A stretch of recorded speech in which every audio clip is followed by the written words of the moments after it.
లేని పక్షంలో ఇవన్నీ కూడా ప్రశ్నించేవారు లేరు అన్నటువంటి రీతిలో మీరు ఏమైనా వ్యవహరిస్తుండొచ్చు. సో అన్నీ కూడా రికార్డ్ అవుతున్నాయి.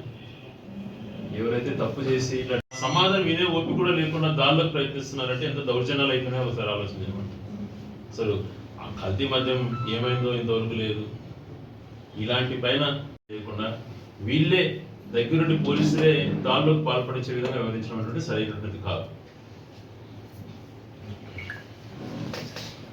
మాట్లాడదాం అన్నప్పుడు పోలీసులు పెట్టుకొని ఎవరైతే సమాధానం ఇవ్వాలనుకున్న వాళ్ళను బంధించి తెలుగుదేశం వాళ్ళతో పోలీసులు దాడి చేయించిన కూటమి ప్రభుత్వం ఏర్పడిన తర్వాత పూర్తిగా వ్యవసాయాన్ని నిర్లక్ష్యం చేస్తున్నారు. ఈరోజు రైతుల పరిస్థితి చాలా దారుణంగా ఉంది.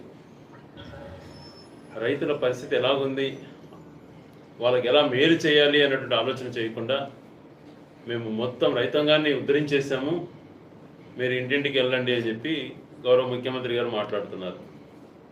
బట్ ఆలోచన చేయమంటున్నారు చంద్రబాబు గారిని. ప్రభుత్వం ఏర్పడి 18 నెలలైంది.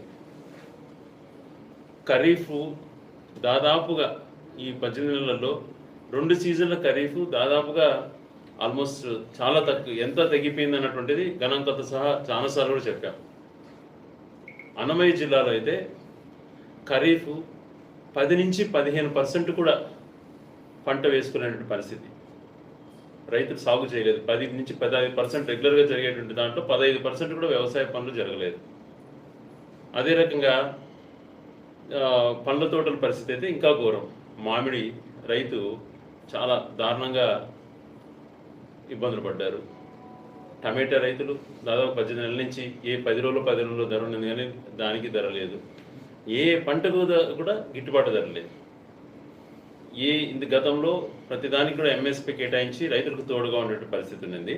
ఇప్పుడు ఈయన బాబు గారు వచ్చిన తర్వాత ఏ పంట కన్నా, సో నీ హాయంలో ఎవరికన్నా కూడా రైతులకు మామిడి సీజన్ అయిపోయిన తర్వాత ఆర్భాటంగా ప్రకటించాడు, ఎకరాకు కేజీకి 8 రూపాయలు ఇస్తాను, 4 రూపాయలు ప్రభుత్వం నుంచి, 4 రూపాయలు సేకరించే వాళ్ళ దగ్గర నుంచి అని చెప్పి.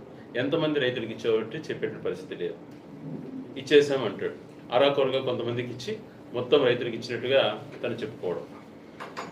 ఒక పక్క మామిడి రైతుల పరిస్థితి అలాగే ఉంటే ఏ పంట కూడా, ఏ పండించినటువంటి సాగు చేసుకున్న ఏ పంటకు కూడా కనీస గిట్టుబాటు ధర అన్నటువంటిది ఎక్కడ కూడా లేదు. అలాగే సంవత్సరానికి 20,000 రూపాయలు పిఎం ఇచ్చేది కిసాన్ని కాకుండా రాష్ట్ర ప్రభుత్వం నుంచి 20,000 ప్రతి రైతుకు ఇస్తాను అన్నాడు. మరి అది ఒకటేసారి ఇస్తానన్నాడు. అది కూడా మాట తప్పి మొదటి సంవత్సరం 1 రూపాయి రైతులకు ఇవ్వలేదు. రెండో సంవత్సరం ఈ ప్రభుత్వం నుంచి 10,000 రూపాయలు మాత్రమే ఇచ్చినాడు. 30,000 రూపాయలు ప్రతి రైతుకు బాకీ పడ్డాడు రైతు భరోసా కింద. అది ఒక పక్కనైతే విత్తన సేకరణ అటువంటిది దాదాపు లేదు. తర్వాత విత్తన పంపిణీ కార్యక్రమాలు అయితే ఎక్కడ కూడా సబ్సిడీలో సరైనటువంటి రైతులకు అందించినటువంటి ప్రక్రియ లేదు. ఎరువులు చాలా ఘోరమైనటువంటి పరిస్థితి. ఏ రకంగా చూసుకున్నా ఈరోజు రైతులు బాగుంటే ఊళ్ళు బాగుంటాయి, వ్యాపారస్తులు బాగుంటారు, అన్ని రకాలుగా కూడా కొంచెం మేలు జరుగుతుంది. ఆ రైతు సంతోషం ఉంటేనే జరుగుతుంది. కానీ ఈ ప్రభుత్వం, చంద్రబాబు నాయుడు గారు ఎప్పుడు ప్రభుత్వంలో ఉన్న రైతు ముఖంలో కళ ఉండదు. ఎందుకంటే పండించేటువంటి ఆయనకు మనస్ఫూర్తిగా ఏది సాయం చేయడు రైతుకి. ఆయన దాదాపు 16 సంవత్సరాలు ముఖ్యమంత్రిగా ఉన్నాడు. ఏ సంవత్సరం కూడా రైతు పూర్తి స్థాయిలో సంతోషపడినటువంటి రోజే లేదు. ఇటువంటి పరిస్థితులు ఆయన ఏర్పరిచాడు. మళ్ళీ రైతాంగాన్ని ఆదుకునే పరిస్థితులలో పూర్తిగా విఫలమై మళ్ళీ ఈరోజు గాలి కబుర్లు చెప్తున్నాడు అన్నీ చేసేసినట్టుగా. ఇది ఎంత అన్యాయమో చూసుకోండి. ఈరోజు ఈ అన్నమయ్య జిల్లాలో 10 నుంచి 15% పంట ఖరీఫ్ పంట వేసుకోగలిగారంటే ఆ రైతుల పరిస్థితి ఎలా ఉంటుంది? ఈ వ్యవసాయం పైన ఆధారపడిన కుటుంబాలను ఏ రకంగా ఆదుకోవాలన్నటువంటిది ఏ రోజైనా మాట్లాడాడు? మరి కరువు మండలాలు ప్రకటించారు. ఆ మండలాలు ఇన్పుట్ సబ్సిడీ గురించి ఏమైనా ఆలోచన చేసావా? ఎందుకు నువ్వు ఇంతవరకు 1 ఎకరా కూడా ఇన్పుట్ సబ్సిడీ లేకపోయినావు? రైతులకు గత ప్రభుత్వమే ఇన్సూరెన్స్ పే చేసేది, అది తీసేసావు. ఇప్పుడు తుఫాన్లు 2-3 వచ్చిన తర్వాత ఎక్కడన్నా 1 రూపాయి అందించావు రైతులకి? ఏది కూడా చేయకుండా కేవలం గాలి కబుర్ల మాటలు చెప్పుకుంటూ పోవడమే ఈయన విధానం అయిపోయింది. అరటి రైతు దుర్భిరమైపోయాడు. ఈరోజు మా మాజీ ముఖ్యమంత్రి గారు కూడా పులివెందుల అరటి రైతులను కూడా పరిశీలన చేయడానికి తను కూడా రేపు పులివెందులు చేరుకొని ఆ రైతుకు ధైర్యం కల్పించడానికి వెళ్తున్నారు. ఏ పంటకు కూడా మేము రైతుల గురించి అనేకసార్లు పోరాటాలు చేస్తే దాన్ని హేళన చేసి మాట్లాడడం, దాన్ని చులకనగా మాట్లాడడం. ఎందుకు ఆందోళన చెందుతున్నారు? రైతు కోసం ఎందుకు వీళ్ళు మాట్లాడుతున్నారు? రైతులు ఏమి ఇబ్బందులు పడుతున్నారు? పంట పెట్టుకుని రైతు పరిస్థితి ఏంది? పంట పెట్టుకుని నష్టమైనటువంటి రైతు పరిస్థితి ఏంటి అన్నది ఏ రోజు ఒక చిన్న ఆలోచన కూడా రాకపోవడం చాలా దురదృష్టకరం.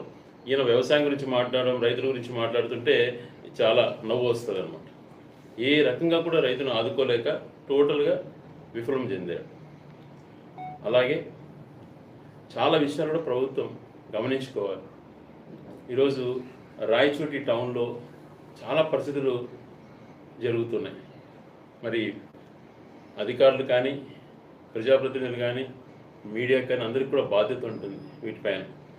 ఎక్కడ ఖాళీ స్థలాలు ఉంటే అక్కడ దౌర్జన్యాలు జరగడం, ఒకరి రికార్డుని తారుమారు చేసి ఇంకొకరి పేరు ఎక్కించిన పరిస్థితులు, న్యాయం గురించి పోతే హేళన చేసి మాట్లాడడం, పోలీసులు పూర్తిగా బాధ్యత లోపించి వ్యవహరిస్తున్నారు.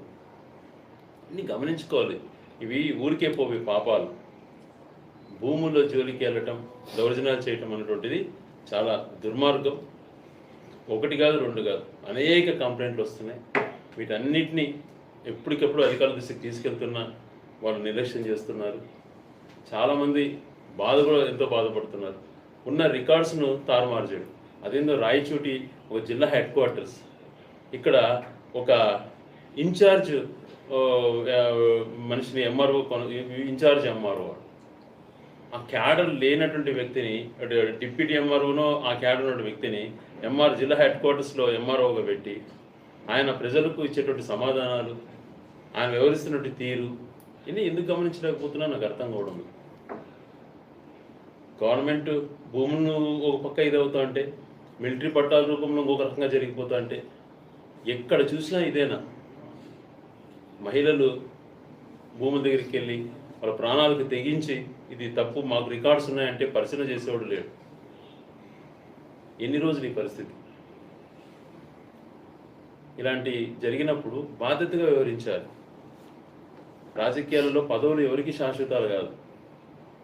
రేపు పొద్దున నష్టపోయినటువంటి వ్యక్తులు జీవితాంతరం వాళ్ళ కుటుంబాలు ఎలా అవుతాయో, వాళ్ళకు మనం చేసేటువంటి ద్రోహాలు ఎలా ఉంటాయో కూడా గమనించుకోవాలి. చాలా చోట్ల చూస్తున్నా అదే గ్యాంగ్లే పోతానే 100-150 మంది బ్యాచ్ తయారైపోయి అల్లరిగా ఈ గంజాయి బ్యాచ్ టైప్ అయినారు.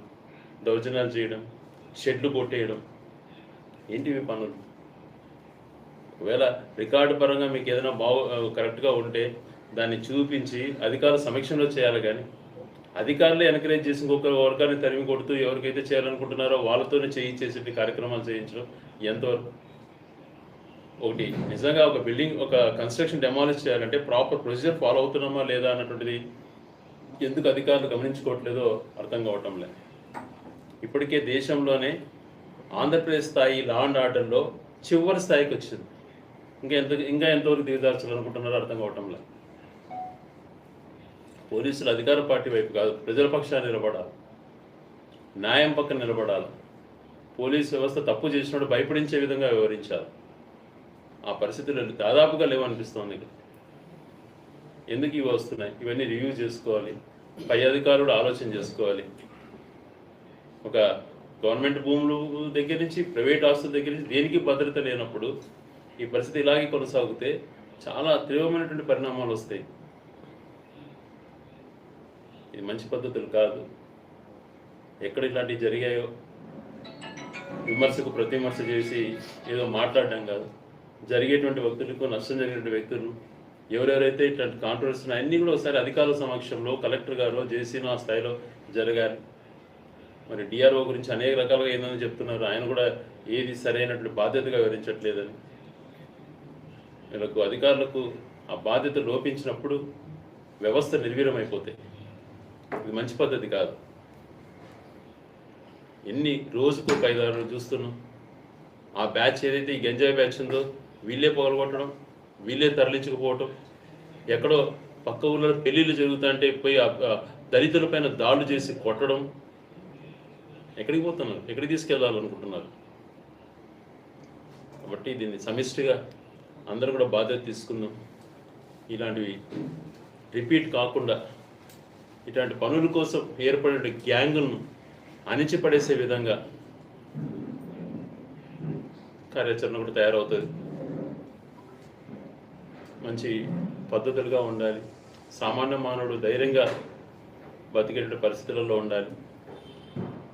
భూముల్ని నా భూమి అని చెప్పుకుంటే ధైర్యం కూడా లేనటువంటి పరిస్థితుల్లో, నా భూమి నాకు అన్ని రికార్డ్స్ ఉన్నాయంటే కూడా పంచాయతీలు చేస్తామని పిలిచేటువంటి సంఘటనలు రోజు జరుగుతూనే ఉన్నాయి.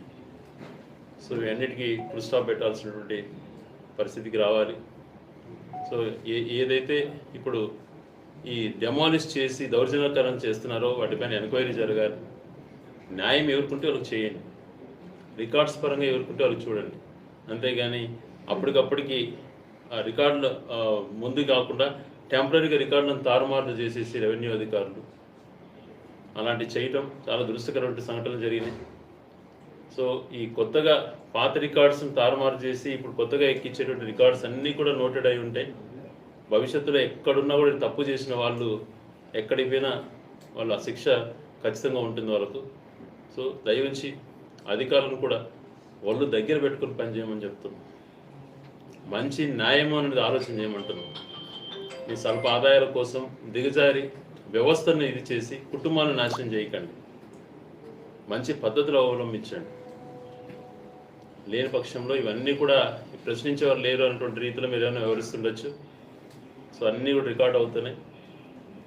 ఎవరైతే తప్పు చేసి ఇట్లాంటివి చేస్తున్నారో వాళ్ళందరికీ కూడా ఖచ్చితంగా శిక్ష అన్నటువంటిది ఖచ్చితంగా ఉంటుందని కూడా తెలియజేస్తాం. మదనపల్లి మెడికల్ కాలేజ్ దగ్గర వైసీపీ నాయకులను కొట్టినారంట. ఒక పెద్ద మనిషి ఎవరో మెడికల్ కాలేజు గతంలో కూడా ఇలాగే ఒక స్పీకర్ స్థాయిలో ఉన్న వ్యక్తి ఆయన నియోజకవర్గంలో నా నియోజకవర్గంలో మెడికల్ కాలేజే కట్టలేదు అన్నాడు. మరి వేలాది మంది సమీక్షలో ప్రజలు చూస్తున్నాగా చూపించాడు మెడికల్ కాలేజ్ ఎట్లుంది, ఎంత కట్టారన్నటువంటి జగన్మోహన్ రెడ్డి గారు.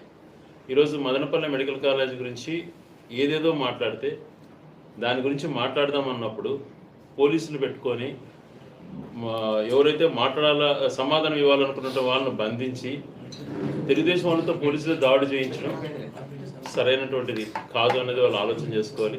ఇటువంటి సంఘటనలు జరుగుతున్నప్పుడు ఖచ్చితంగా పోలీసులు నిష్పక్షపాతంగా వ్యవహరించాలి. నిజంగా ఛాలెంజ్ చేసిన వాళ్ళు ఆ సమాధానం వినే ఓపిక కూడా లేకుండా దాడిలోకి ప్రయత్నిస్తున్నారంటే ఎంత దౌర్జన్యాలు అయిపోయినాయో ఒకసారి ఆలోచన చేయమండి. అసలు ఆ కల్తీ మద్యం ఏమైందో ఇంతవరకు లేదు. ఇలాంటి పైన సంఘ విద్రోహ శక్తులు పెట్టలేకపోతున్న పరిస్థితుల్లో వాళ్ళని ఎలా అంచాలన్నటువంటి ఆలోచన లేకుండా, వాళ్ళని ఎలా తగ్గించాలి, వాళ్ళని ప్రజలకు ఎలా మేలు చేయనటువంటి ఆలోచన చేయకుండా వీళ్ళే దగ్గరుండి పోలీసులే దాడులకు పాల్పడించే విధంగా వివరించడం సరైనటువంటి కాదు.